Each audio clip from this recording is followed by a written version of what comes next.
I've always wondered what would happen if the GoPro took a direct shot. Yikes. I didn't notice immediately that it was facing the sky. It took me a while, and I lost probably about 10 minutes of the game before I corrected it. An umpire buddy of mine gave me some feedback that I take my mask off too much, so now I'm thinking about it all the time, trying to keep it on, but man, it just feels weird with this on my face all the time. I don't know. Good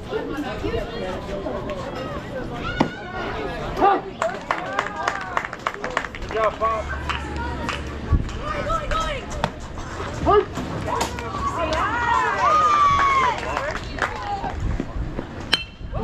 Come on, run it out, run it out, run it out!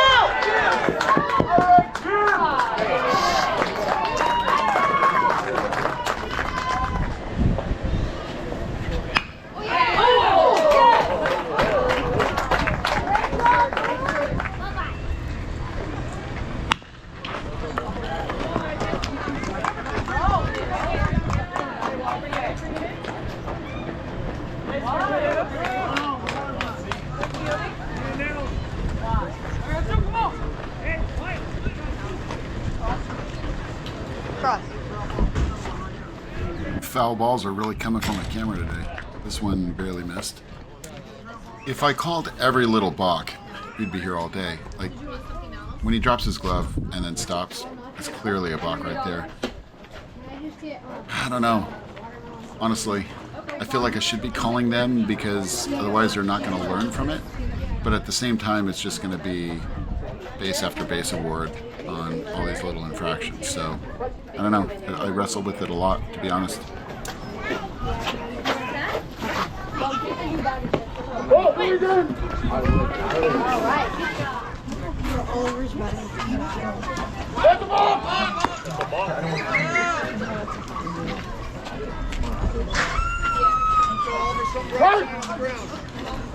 Wait until he's alert to you before you start your pitching motion, okay? So did you find out?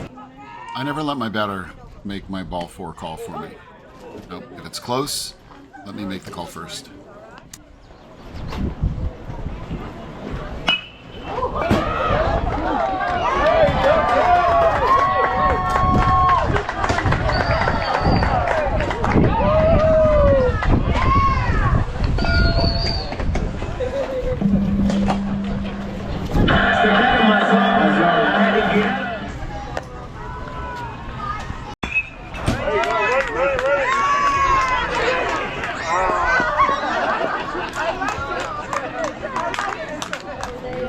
I was really impressed to watch him elevate, grab that pitch. And he told me that he didn't want to chase it. I thought that was kind of funny. We barely had any sun today, and then it just peaks out right at the wrong moment for the shortstop, who just gets blinded here when he tries to flip that ball. Unfortunate.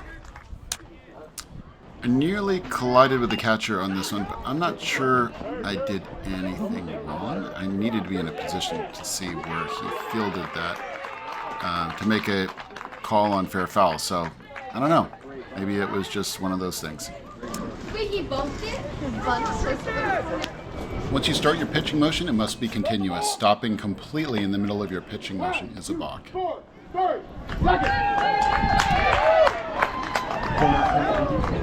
I learned recently to just call time, even if they don't ask for it. It's just cleaner all the way around.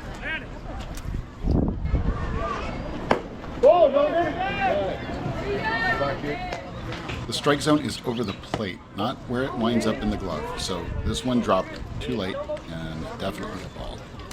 I have lost the count multiple times this week, and it's really embarrassing. And you know, it's just been long days in the office, and then I get to the field and my brain is just not able to focus. So I gotta, I don't know, maybe get some more sleep or something. A lot has been said over the years about the relationship between a catcher and umpire. Catchers who maintain a good relationship often get a lot more close calls, but that relationship also goes both ways. So you got to remember that the catcher is protecting you. You want him or her to be on your side. So anything you can do, picking up gear that's laying on the ground, etc., is really important in maintaining that relationship. You keep hearing in the news that there's a national shortage of game officials, and baseball umpires are no exception.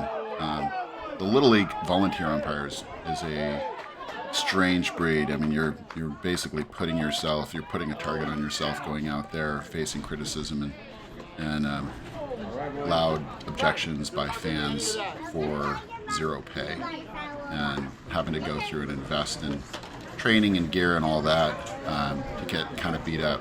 Regardless of whether you think the call was right or wrong, there is no excuse for fans treating our volunteers that way. So I tried to nip this in the bud here.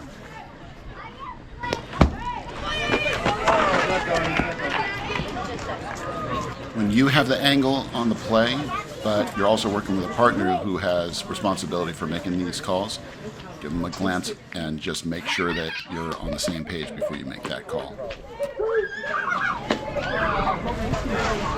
I didn't see this one as an obvious no-stop balk, but when I'm watching the video back, I probably should have called this one.